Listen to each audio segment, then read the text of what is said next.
बिस्मिल्लाहिर्रहमानिर्रहीम। अस्सलाम वालेकुम students, welcome back to my YouTube channel Miyan Academy. आज की इस वीडियो में हम चैप्टर नंबर 2 जो कि था रवैया सारिफ का तज्जिया, उसकी एक्सरसाइज को सॉल्व करेंगे।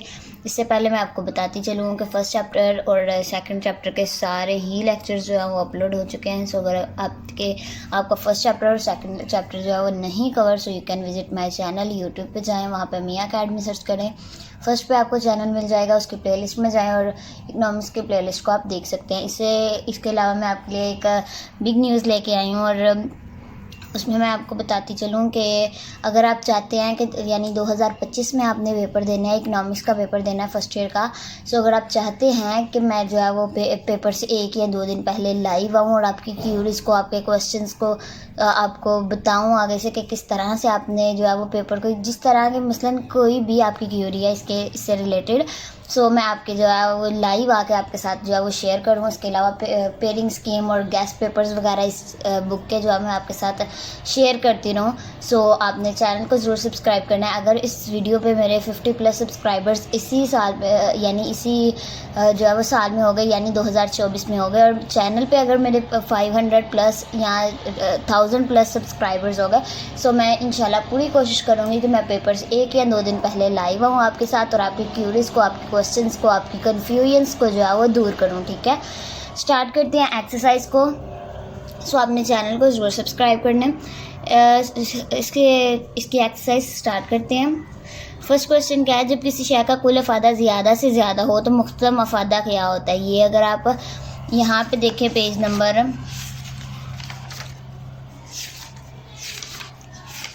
जहाँ पे कुल अफादा ज़्यादा से ज़्यादा हो तो मुख्तम अफादा वहाँ पे क्या होता है। ये मैंने आपके साथ लेक्चर नंबर 2 में आई थिंक सो या फर्स्ट में शेयर किया था, जहाँ पे कुल अफादा जो है वो ज़्यादा से ज़्यादा हो। मुख्तदम, ये देखें, जहाँ पे कुल अफादा ज़्यादा से ज़्यादा हो, मुख्तदम अफादा क्या होता है, वहाँ पे 0 होता है, 0 होता है। ठीक है, ये आपका MCQ सॉल्व हो गया। आगे देखें तो ऐसी गैर मादी सरगर्मियाँ, गैर मादी मैंने आपको बताया था जो नज़र नहीं आती लेकिन ख्वाहिश को पूरा करती हैं, लेकिन जो बिलवास्ता तरीके से यानी किसी ना किसी तरीके से इंसान के हाजात, इंसान के ख्वाहिशात को पूरा करने की सलाहियत रखती हैं, वो क्या कहलाती हैं, खिदमात यानी सर्विसेज।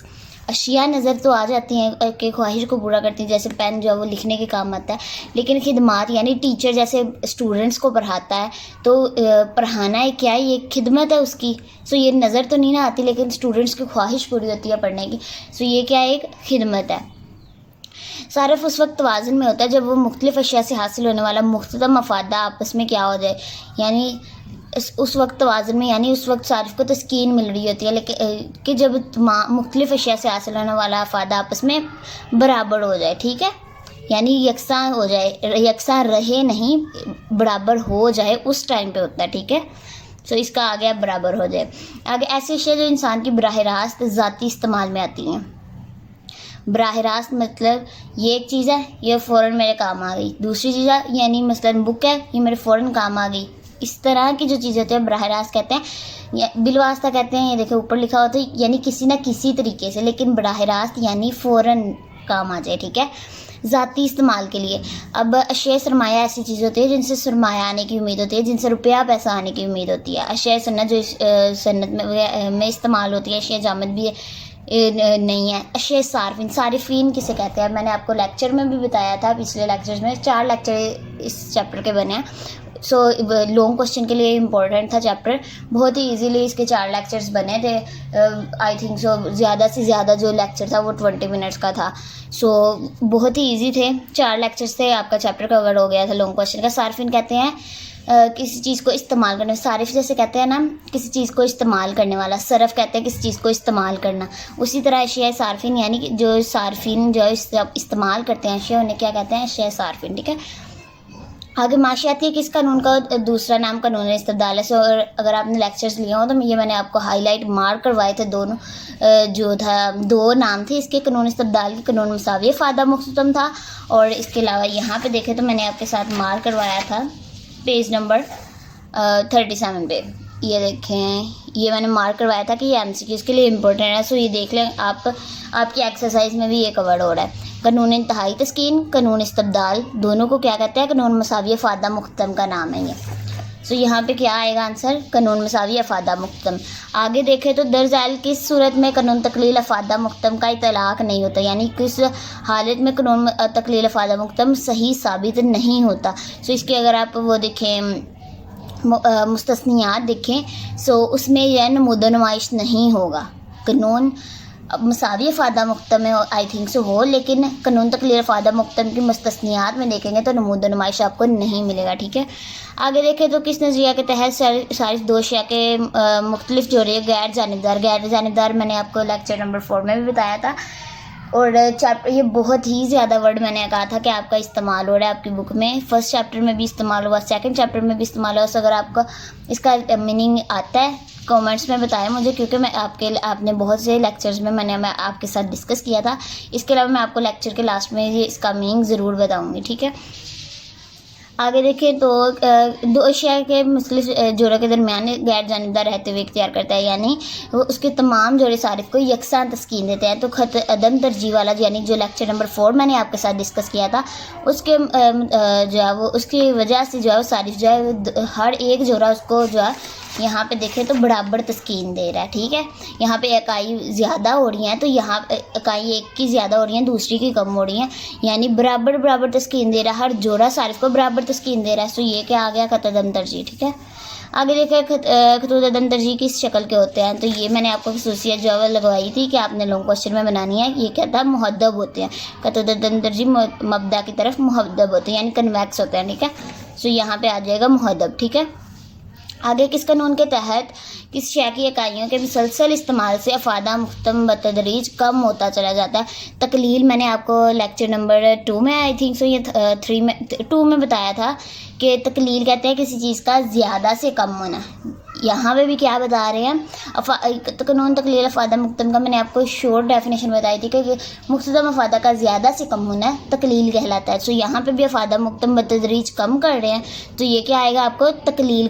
कलील अब यहाँ से आपने हिंट ले लेनी है, कलील कहते हैं कम होना को। सो यहाँ पे भी कम की बात हो रही है, ये आएगा कानून तकलील अफादा मुख्तम। ठीक है, आपने एक्सरसाइज वाले लोगों को इसके MCQs शॉर्ट क्वेश्चंस और कॉलम्स जो हैं वो आपने बिल्कुल भी मिस नहीं करने, क्योंकि यहाँ इनमें से 50% चांसेस होते हैं कि यही MCQs आएंगे पेपर में। ठीक है, स्टार्ट करते हैं अब इसको फिल इन द ब्लैंक्स को। तो यहाँ पे देखिए कानून तकलील अफादा मुख्तम का खत का जो है झुकाव क्या होता है, मनफी होता है। तकलील यानी कम से ज़्यादा होता है और नीचे को आता है। सो यहाँ पे क्या है, एक मनफी झुकाव होगा, यानी ये देखें ये चीज़ अगर बड़ी है तो यहाँ से यानी ये देखें इस तरह से होता है, यानी ज़्यादा से कम की तरफ आता है। तो ये क्या है, मनफी झुकाव। अगर यही झुकाव इस तरह से होता है तो ये क्या होना था, पॉजिटिव झुकाव यानी मस्बत झुकाव। सो ये कानून तकलील अफादा मुख्तम का यानी ज़्यादा से कम होना। सो इसका क्या आएगा आंसर, मनफी झुकाव होता है। नाकाबिल तकसीम अशिया की ख़रीदारी पर कानून मसावी अफादा मुख्तम का इतलाक़ नहीं होता, यानी कानून मसावी अफादा मुख्तम का जो आप देखेंगे मुस्तस्नियात, सो यहाँ पे वहाँ पे होगा नाकाबिल तकसीम अशिया की ख़रीदारी। सो ये आपने लिख लेना है। उसके अलावा मादी अशिया वो तमाम अशिया होती हैं जिनमें अफादा, कामयाबी और इंतकाल पजीरी की खसूसियत पाई जाती है। मादी अशिया यानी अशिया की अगर आप वहाँ पे देखें, यहाँ पे स्टार्ट पे देखें अगर चैप्टर के, सो मैंने आपको यहाँ पे भी मार्क करवा दिया था। हर वो चीज़ जो अफादा, कामयाबी और इंतकाल पजीरी रखती है दौलत कहलाते हैं। लेकिन ये देखें ना, ये एक मादी अशिया हमें नज़र आती है। मादी यानी मादी कहते हैं जिन चीज़ों को हम छू सकते हैं, देख सकते हैं। सो ये क्या था, अफादा था, इसमें कामयाबी था, इंतकाल पजीरी था। उसी तरह ही उन्होंने बताया कि मादी अशिया वो तमाम अशिया हैं। ठीक है, आगे खत अदम तरजीह एक दूसरे को कता नहीं करते। सो इसकी खसूसियात को अगर आप देखें तो यहाँ पे ये देखें लास्ट वाली खसूसियत है इसकी। सो ये एक दूसरे को कता नहीं करते, यहाँ पे बताया भी हुआ है उन्होंने। ठीक है, खत अदम तरजीह। आगे देखें तो खत अदम तरजीह के पर वाक़या अशिया के तमाम जोड़े, खत अदम तरजीह में मैंने आपको बताया था ऐसे जोड़े जो सारिफ को यकसां तस्कीन देते हैं। सो खत अदम तरजीह में तमाम जोड़े क्या है, सारिफ को यकसां तस्कीन देते हैं। यकसां कहते हैं बराबर को। दो अशिया के दरमियान तबादले की शरह को मुख्तम शरह इस्तब्दाल कहते हैं। ये आपके लेक्चर नंबर 4 में था, मैंने आपके साथ डिस्कस किया था। सो अगर आपको नहीं समझ तो you can visit for lecture. Okay, नुक्ता सीरी के बाद अगर किसी शय का इस्तेमाल रखा जाए, जारी रखा जाए, अगर मैं इसको सवालूँ तो आपको बताती चलूँ कि जहाँ पे सारिफ को तस्कीन मिल जाती है, अगर फिर उसका इस्तेमाल जारी रखा जाए, मसलन अगर आप पानी पी लेते हैं तो आप एक जगह पे आपको बिल्कुल फ़ील हो गया कि अब आपको पानी की ज़रूरत नहीं है, अब आपकी ख्वाहिश पूरी हो गई है, सो अगर आप फिर भी जो है उसका ज़बरदस्ती से इस्तेमाल करते जाएँ तो वो क्या होगा, उसका फ़ायदा जो आपके लिए मनफी होगा, यानी आपके लिए नुकसानदा होगा, आपके लिए जब आप उसके जो है उसको पसंद नहीं कर रहे होंगे। सो यहाँ पे अफादा सिफर के बाद क्या होगा, मनफी। ठीक है, आगे जब मुख्तम अफादा सिफर से अफादा से ज़्यादा होता है तो उसका अफादा कुल अफादा क्या होता है, बढ़ रहा होता है। यानी मुख्तम अफादा सिफर अफादा से ज़्यादा हो जाए, सिफर से ज़्यादा हो जाए तो कुल अफादा उसका क्या होता है, फिर बढ़ रहा होता है। ठीक है, किसी शय की आखिरी इकाई के इस्तेमाल से हासिल होने वाला अफादा मुख्तम अफादा कहलाता है। ठीक है, ये भी आपने याद रखना है। ठीक है, आगे देखें कॉलम्स को। तो सो यहाँ पे देखें तस्कीन की आखिरी हद क्या कहलाती है, ये मैंने आपको डेफिनेशन भी जो है वो मार्क करवाई थी। इसको नुक्ता सीरी या नुक्ता तस्कीन कहते हैं, यहाँ पे जहाँ पे तस्कीन की आखिरी हद होती है। आगे ये शॉर्ट के लिए मैंने आपको मार्क करवाई थी कि इम्पोर्टेंट है। इसके अलावा मैं आपको एक और न्यूज़ दे दूँ कि जो अगर आपकी इकोनॉमिक्स के साथ आपने स्टैट का कॉम्बिनेशन रखा है, यानी स्टैट आपके फर्स्ट ईयर में है, सो मैंने जो है फर्स्ट ईयर और सेकेंड ईयर के डेफिनेशंस हर चैप्टर के फार्मूलाज़ के रिवीजन के लिए मैंने एक ही वीडियो में उस चैप्टर के फार्मूलाज़ और शॉर्ट क्वेश्चंस जो हैं वो यानी डेफिनेशंस जो हैं वो पेपर में जो डेफिनेशंस इंपॉर्टेंट है जो पेपर में आती हैं उनमें से ही डेफिनेशन जो है वो आनी होती हैं, वो मैंने आपके साथ शेयर की हुई हैं। अगर आपको चाहिए so you can visit my channel, playlist में जाएँ, उनकी पूरी प्लेलिस्ट मैंने बनाई हुई है, सो आप उन्हें देख सकते हैं और हेल्प ले सकते हैं।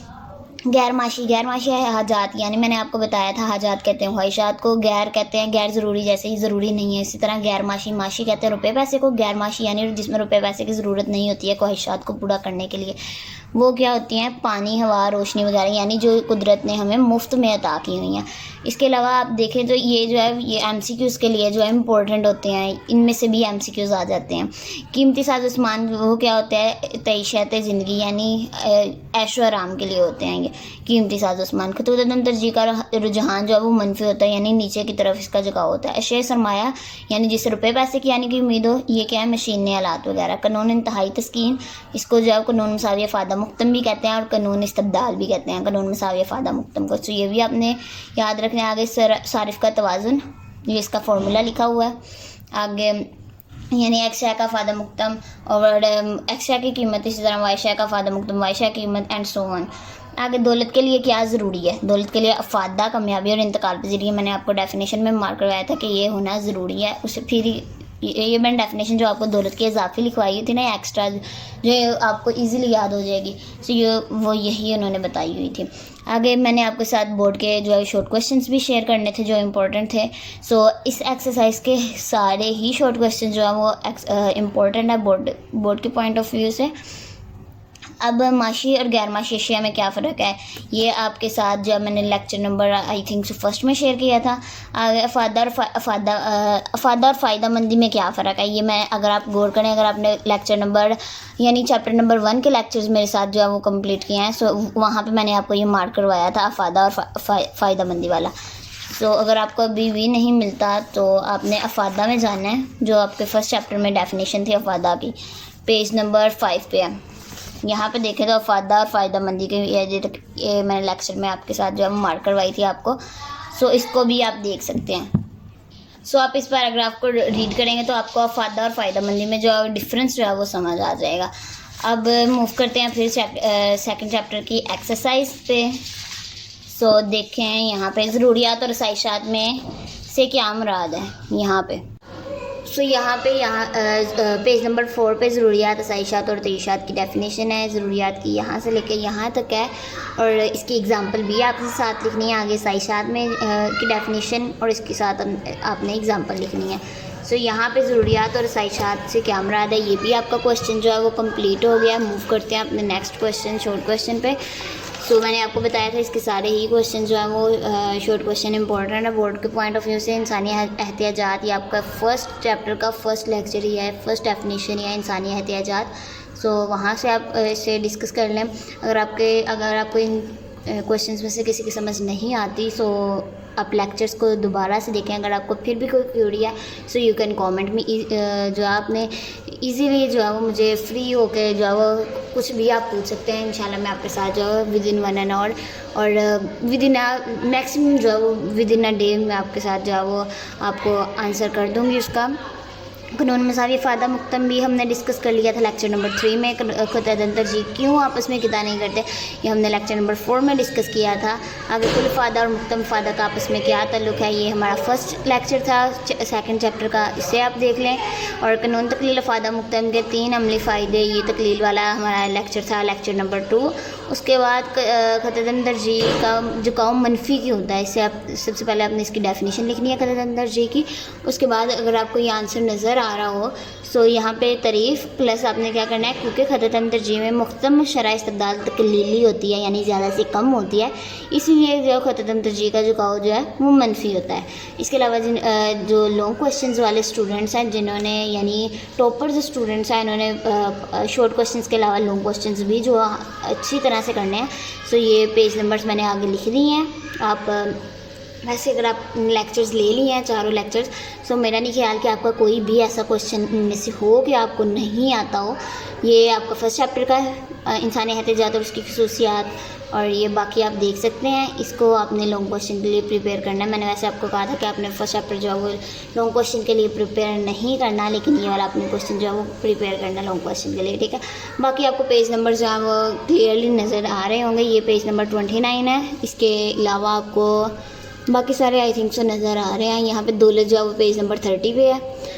आगे यहाँ पे 1 to 3 है, इसका पेज नंबर 1 to 3 है। इसके अलावा भी अगर आपको कोई कन्फ्यूजन है तो मुझे आप कमेंट्स में पूछ सकते हैं। इसके अलावा यहाँ पे बोर्ड के जो शॉर्ट क्वेश्चंस थे इंपॉर्टेंट, वो अफादा की तारीफ़ है, मनफी अफादा से क्या मुराद है, सारिफ़ और सरफ़ से क्या मुराद है। सारिफ़ यानी किस चीज़ को इस्तेमाल करने वाला, और सरफ़ यानी किस चीज़ को इस्तेमाल करना। रवैया सारिफ़ से क्या मुराद है, सारिफ़ के तवाज़न से क्या मुराद है।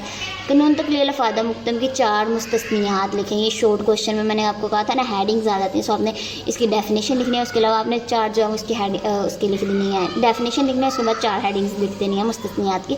ब्रीफली डिस्क्राइब करने की ज़रूरत नहीं है, क्योंकि इस तरह बहुत ही ज़्यादा टाइम कंज्यूमिंग ये क्वेश्चन हो जाएगा।